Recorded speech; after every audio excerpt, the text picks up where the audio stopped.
What is going on, and welcome in to the Locked On Reds podcast. I'm your host, Jeff Carr. Thank you so much for making Locked On Reds your first listen of the day as we talk about the Cincinnati Reds team each and every day right here on the Locked On Reds podcast. Today, we're going to recap a big win to close out the home season at Great American Ballpark.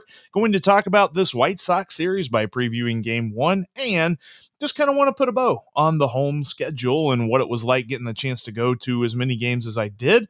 Kind of review some of the food items around the ballpark. That's all coming up here on today's Locked On Reds podcast. Thank you so much for joining me. If this is your first time, make sure that you are subscribed right here on the YouTube channel, or you're following me on your favorite podcasting app. You can also follow me at Jeff Carr with 3 Fs on Twitter, and you can follow the show at Locked On Reds as well. And you can react to whatever I have to say, whether you agree, disagree, whether you've got your own take on things, on the Locked On Reds line at 513-549-0159. And today's episode is brought to you by Rock Auto. They've got an amazing selection with reliably low prices. And like we always say, all the parts your car will ever need can be found at rockauto.com. You are Locked On Reds, your daily Cincinnati Reds podcast, part of the Locked On Podcast Network, your team every day. That was a way to end the home slate for the Cincinnati Reds. A just domination, complete and total dismantling of Pittsburgh. By the way, if you're a Pittsburgh sports fan, you're not real happy with the city of Cincinnati over the last couple of days. Hooday. Love it. But that was a great way for the Reds to kind of put a bow on things. They were able to just destroy the Pirates. And when you look at the box score, maybe you didn't get a chance to watch the game, you were at work or you weren't listening or something like that. You're looking at the box score, you're like, holy cow, 4 hits for Jonathan India, including a home run, which, by the way, was a mammoth shot that went into the bleachers. And you had 3 hits from Eugenio Suarez, including a home run of his own. And Nick Castellanos had a home run and 5 RBIs. And those guys weren't even the story. That's why I got the t-shirt on, because Joey Votto still bangs. Dude absolutely banged all day yesterday at Great American Ballpark, as he just loved him some Pirates pitching. 2 colossal home runs, including one that was literally about 2 feet away from clearing the fence at the top of the sun deck and going out of the ballpark. He absolutely destroyed it on the tail of the tape, 466 feet, just a mammoth shot. Love seeing that from the lineup and all around. I mean, you had some great performances, multi-hit games from multiple people, and it was nice because you had back-to-back home runs from Votto and Suarez. You had and Castellanos, while he only had 1 hit, that 1 hit was a 3-run bomb. He also randomly had 2 sacrifice flies. Huge day for Jonathan India. Again, if you are doing any sort of evaluations and any sort of voting when it comes to the NL Rookie of the Year and you're not voting for Jonathan India, I require your job, because Jonathan India is the NL Rookie of the Year, period. But Joey Votto, what a fantastic day for our man Joe. And it puts a bow on the season. Like we said, the Reds finished the season with a 44-37 record at home. They averaged 5.5 runs per game at Great American Ballpark. It was nice to see. And kind of something funny, I mean, when Votto hits a home run, he has really contributed to the Reds' wins and losses this year, because when he hits a home run, the Reds are 21-9. That's pretty good. And when you look at Castellanos, I mean, he had 5 RBIs yesterday, led the team in RBIs. So India led the team in hits. Castellanos led the team in RBIs, but the guy that I'm focusing on the most was Joey Votto. But when Castellanos has 2 or more RBIs in a game, the Reds are 18-5 in those games. So it was a combination of goodness for them, and that was more than enough. Absolutely a brilliant game for one Reiver Sanmartin to begin his MLB career, as he debuted to 5 2/3 innings of 1-run baseball. He had 5 strikeouts. Honestly, he looked pretty solid. He had nice command of his fastball and his breaking ball. That breaking ball, I think, was more of a curve than a slider, but whatever. I'm just calling it a breaking ball. it had Pirates hitters off balance all day long. In fact, the very first guy was Ke'Bryan Hayes. He hit a stinger of a liner into the glove of Delano to Shields in center field. So I was thinking, this is going to be one of those games where we're going to have to rely on BABIP. Not so, as Reiver Sanmartin struck out the next two guys. He struck out Sugo and struck out Brian Reynolds. It's not bad. Your second career strikeout comes against Brian Reynolds because, make no mistake about it, Pirate or not, Brian Reynolds is one of the top players in Major League Baseball, and Sanmartin disposed of him as though he had no nerves whatsoever. I was very impressed with the kid. Lefty, I'm not necessarily sure if we're going to worry about him pushing for a rotation spot next year, but he could be a legitimate bullpen arm, and that would be nice to see. Speaking of bullpen, nice day for them. Hugely kind of pressure situation in the fifth inning in the sixth inning that Art Warren came in and relieved Sanmartin. Like I said, there were 2 outs in the sixth, but you had some guys on base, and maybe the Pirates could start making some noise there. Art Warren shut the door with a big strikeout. Very nice clutch performance from him, and it just paved the way for the rest of the day. Justin Wilson, Cionel Perez, of all people, and Dauri Moreta pitched shutout ball. You had 2 strikeouts and a perfect inning from Cionel Perez, no less. I thought it was ironic that he came in the inning after Justin Wilson, because it's like we're talking about Cionel Perez on opening day was hoping the front office and management were hoping that he could be the lefty guy out of the bullpen for the Reds. That never materialized, and so they ended up trading for Justin Wilson. So I thought there was some irony there. But Dauri Moreta, once again, just looked phenomenal. He did allow a hit, but whatever. Beautiful pitching from him. I'm very excited to see what he continues to give the Reds down the stretch. Speaking of down the stretch, the Reds are headed to the south side of Chicago today. We'll talk about the Reds and the White Sox coming up here in just a minute. But before we get into that, I wanted to let you know that you can start jumping in on the savings when it comes to getting some gas in your car at the pump with the Get Upside app. You can download Get Upside from the Google Play Store, from the App Store, whatever type of device you have. Download Get Upside today.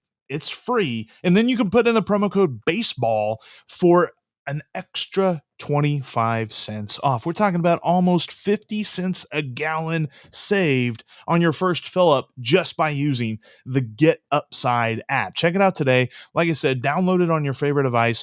There's multiple people who are traveling all over the place, whether they be commercial or personal, whatever it is. They're using Get Upside and they're saving up to $200, sometimes $300 a month just by using this app. Check it out today. Download it on your device and enter the promo code BASEBALL to get an extra 25 cents off your first gallon of gas. That is the Get Upside app and the promo code BASEBALL to start saving money on your fill-ups today. We all fill up. We all have cars. We're all driving all over the place, unless you live downtown in some huge major city and you don't need a car.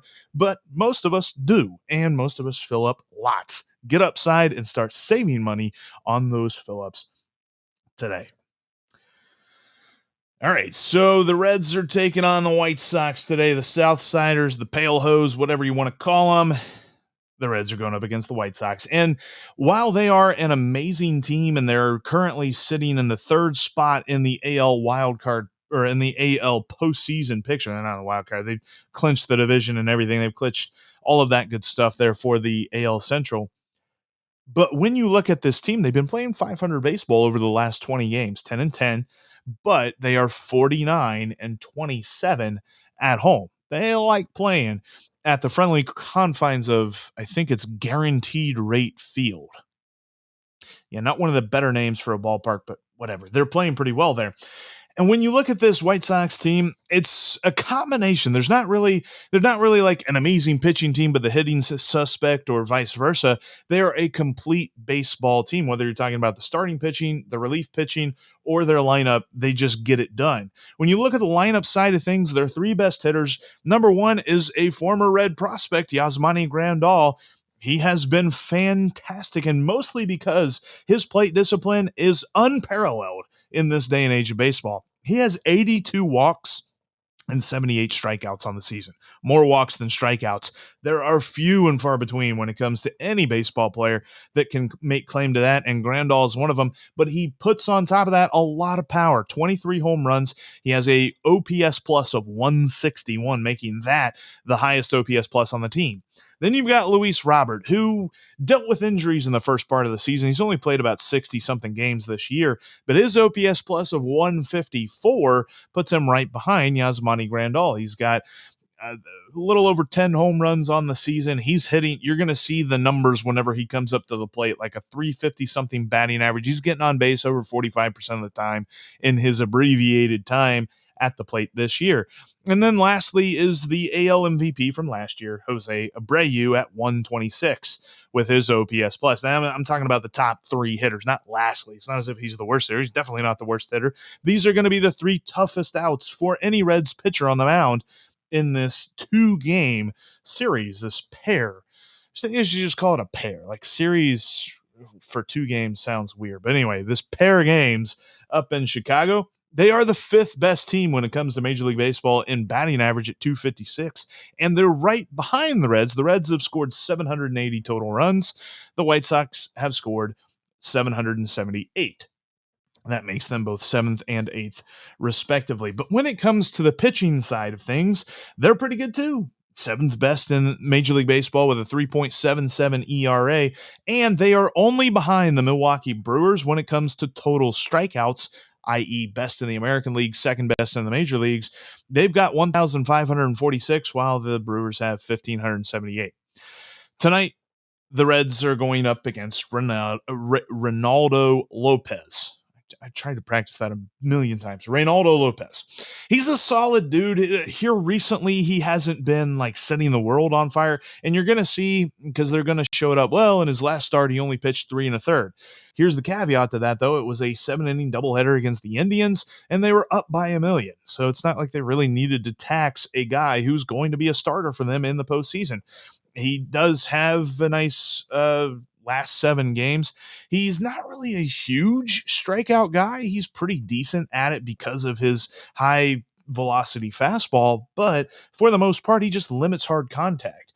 He's pretty good at keeping hitters from barreling up his pitches, and he's mostly a fastball slider type guy. So he's going to set that slider up with the 96, 97 mile an hour fastball, and the slider gets the strikeouts. Going up against him tonight, it's going to be a major league debut, another debut for the Cincinnati Reds, and Riley O'Brien. Now, it was originally going to be Luis Castillo. He has been put on the family emergency medical list or something like that, but he is going to be away from the team for a few days for a family medical emergency, so he will be starting in Pittsburgh. Tonight, it's Riley O'Brien. He's a righty. The Reds got him straight up for Cody Reed from the Tampa Bay Rays, which it's funny because the Tampa Bay Rays always make me think, like, if you play fantasy sports, whether it's fantasy football, fantasy baseball, whatever, there's always that one guy in your league that knows what's going on. The Tampa Bay Rays, when it comes to real baseball, feel like that guy that knows what's going on. And anytime you make a trade with them, there's a reason that they're getting rid of a guy to acquire your guy. They think that they know something about your guy that you don't, and they know something about their own guy that you don't. I don't necessarily know if that's the deal here. O'Brien seems to be all right. He was kind of noted by Fangraphs as a possible bullpen arm for the Reds down the stretch this season. But making the start today, he's made a couple of starts. Well, he's thrown 150 innings, like saying a couple of starts. He's thrown plenty of innings this year in AAA. The one thing that he really kind of has issue with is walking people. He walks hitters at a 4.1 walks per 9 clip. So the command is going to be something. It's below average when you look at the scouting grades on Fangraphs. Now, they like his fastball and his curveball. His changeup is kind of below average on their scale.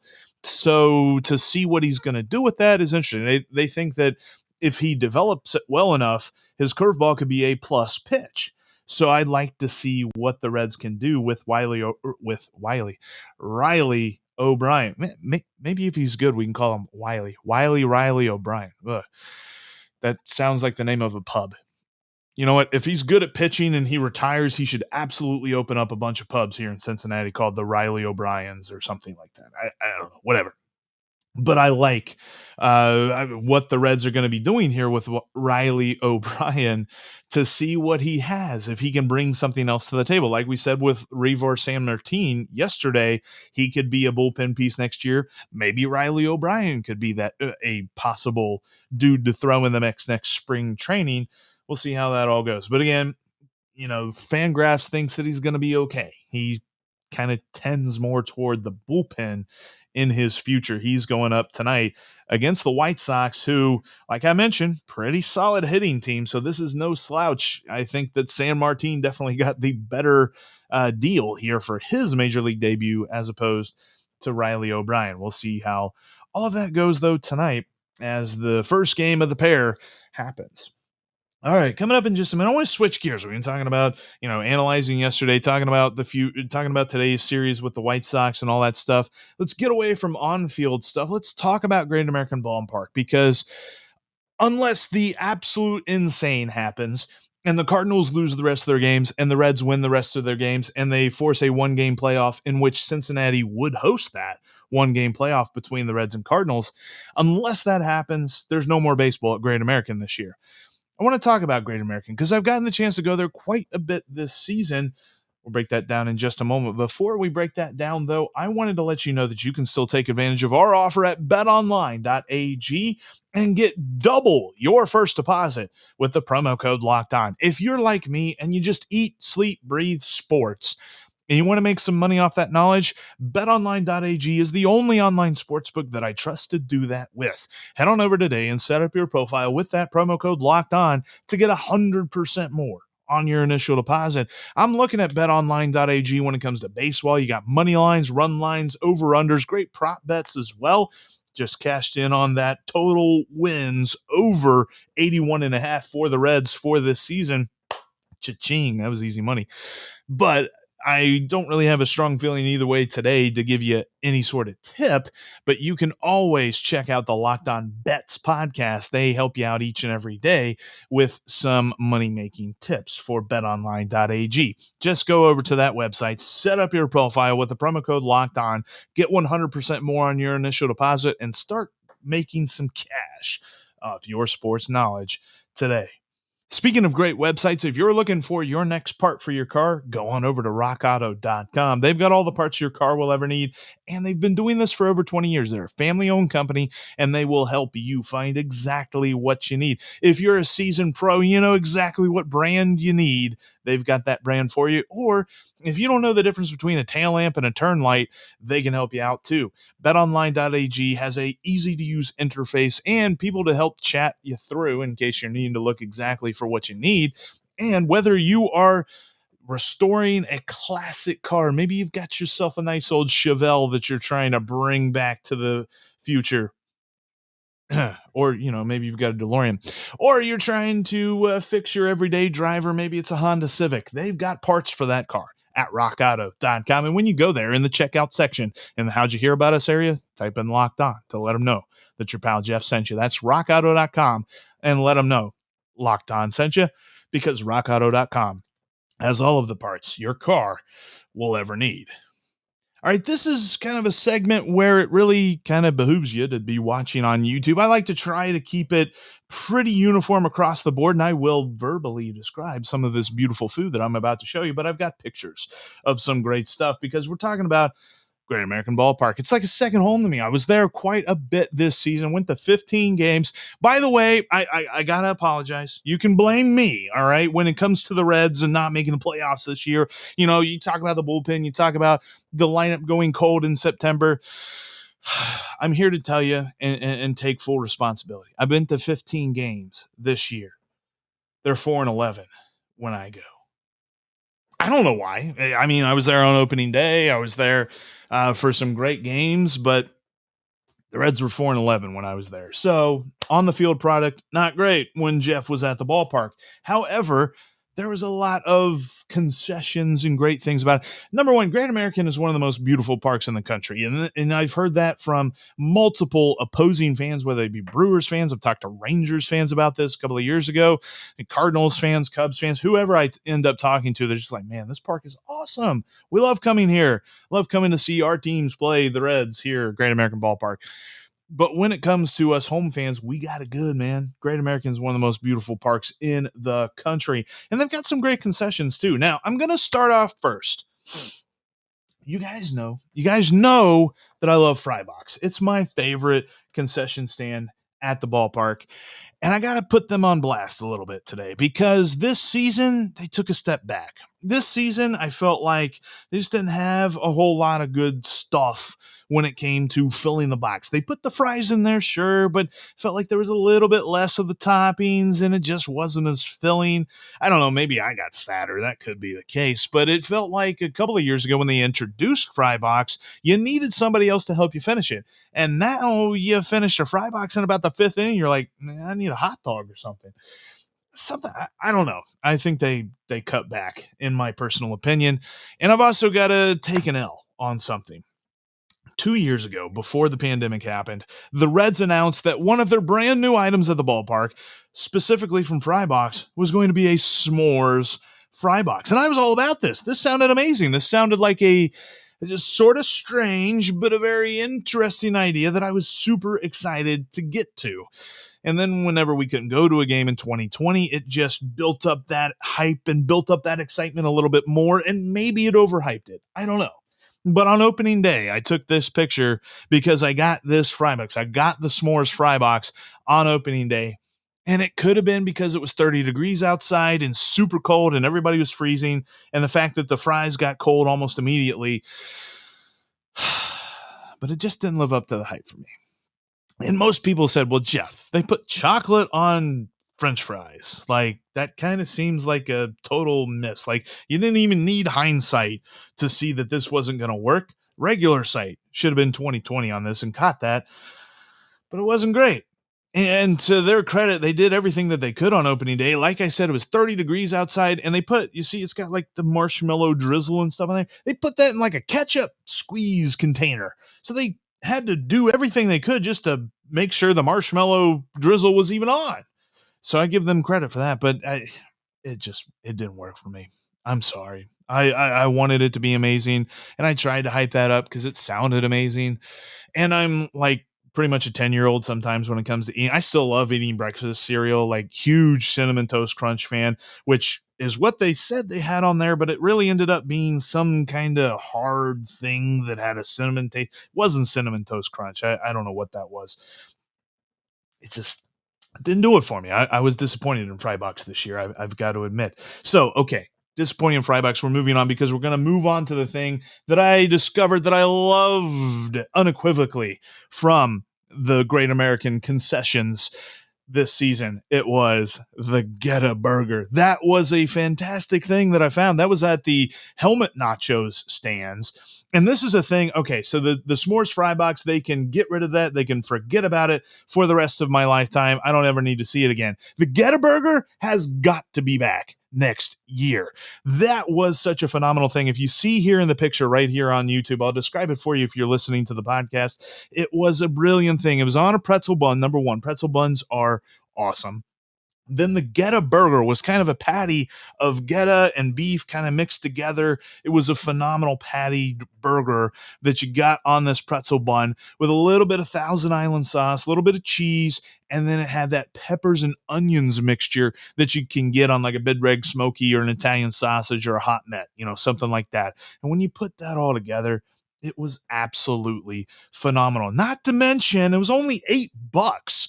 We're talking about some other things in the ballpark that are pretty much comparable that don't even have half the food value that this thing had. Maybe that's what I need to do. I need to do ballpark concession sabermetrics. I don't know why I just now thought of that. That's a brilliant idea. That's going to happen this offseason. But the wins above, no, not wins. Let's go stomach value above replacement. Whatever. We'll workshop that in the offseason. Wins above replacement level for right now. The war of the Ghetto Burger tops in the ballpark. That was phenomenal. That needs to come back. Another thing that needs to come back, and something that I should have had more of this season, I only got this once, but was the bread cone parfait. We're talking about this amazing creation from the smokehouse right across from Frybox there in the right field corner, that if you see this picture here, it is a bread cone, which was very tasty in and of itself, topped on top is some coleslaw, very nice coleslaw, not too dry, not too wet, just right. A little bit of a vinegar slaw to it. If you're a super mayonnaise kind of slaw person, you might not have liked this as much. I like a good vinegar slaw on top, and then you could get either pulled pork or pulled chicken. You know I went for the pulled pork, and get a little bit of sauce in there as well. That's right below the coleslaw. And then at the bottom is just the creamiest mac and cheese you ever had. So again, bread cone parfait, on the top coleslaw, in the middle meat, whether it's pulled pork or pulled chicken, and on the bottom, some amazing macaroni and cheese. It's like you just went to a barbecue, but you had it all in one hand. You didn't have to have utensils or napkins or bibs or anything like that, though you could get a bib if you wanted to. But with the bread cone parfait, you could walk around the ballpark with it and enjoy the majestic views of Great American Ballpark while chowing down on a bread cone parfait. I'm definitely going to get that. I hope they keep that. Again, you can punt the s'mores fry box, keep the Ghetto Burger and the bread cone parfait, please. And lastly, when it comes to food, I think is this. No. Okay, never mind. I lost my own notes here. I got lost in my own rundown. Yes, the luxury box. This was my first try at getting to sit in a luxury box, and shout out to a couple of friends of mine, Matt and Hannah. They got me in because I can't afford to get in there on my own. That's not going to happen. But this thing was amazing. You had that, this. Let's see this point here. That's the fridge that had beer and pop and everything that you needed. And then over here, you can't really see. On the other side, you had this buffet of amazing stuff. You got hot dogs and hamburgers. You got chicken tenders. You had some like dumpling, some good Oriental food like dumplings and a couple of sushi and stuff like that. It was the spectrum of good food. I don't necessarily think of getting Chinese at a ballpark, but it kind of worked in this luxury box. And then obviously this was a super hot day. This game they got destroyed. This was the Corbin Burns, should have been a complete game shutout, Brewers over the Reds game. So it was nice to be able to sit in the air condition and enjoy it. And that television up there, right there, you could have some good stuff on there, whether it be the game itself, or you could flip around and see if there's like a good movie on. If you're watching a really bad game and you want to turn on Con Air for the 50th time, you could have done that. These luxury boxes are fantastic. I got to figure out a way to get back in there this year. But overall, just an amazing year for to go to the ballpark, even though they went 4-11 in the 15 games that I went. Hey, it's all right. And by the way, shout out to, another year of great beer choices at Great American. If you're into the libations and things like that, Great American has a great beer selection. By the way, today's like Ohio Pint Day. Totally forgot about that until this point in the podcast. That's really sad. Repping my favorite brewery fretboard with my hat, but on Ohio Pint Day, I also remember the beer that I got at the ballpark, just so many different kinds from all of the local vendors. You had some great national offerings as well. And then on the upper deck, if you got the chance to go up to upper deck this year and set up there, they had a specific Moreline concession stand that had not all of them, but they had like 6 different Moreline brews there. Really good brown ale, fantastic IPA as well. Great stuff for Moreline and great stuff overall for the concessions. Like, it was a dangerous thing, but I went to multiple games hungry this year, and the receipts were many, but there was some good food and some good beer. Frybox, you need to be better next year. Got to be better. All right. That's going to wrap it up for us here on today's Locked On Reds podcast. Tomorrow, we'll recap Game 1 of the White Sox series, look at Game 2's probable starters, as we'll talk a bit about the guy on the mound for the White Sox tomorrow. It's going to be interesting to see what the Reds do with Carlos Rodon, because he's been a very good pitcher all season long. And we'll continue looking ahead at the offseason as we've got some more stuff. There's plenty to talk about when it comes to the Reds checklist. We'll put another line on the checklist for the Reds as the offseason nears. Thanks again for listening and making Locked On Reds your first listen of the day. Now go check out the Locked On Bets podcast as your boy Q and Lee Sterling give you some advice to help make you a couple of bucks over at betonline.ag. That's the Locked On Bets podcast, wherever you get your podcast. And you know what? Locked On podcasts, they're always free. You got to love free. And we come to you each and every day on every single platform for free. And I'll talk to each and every one of you tomorrow.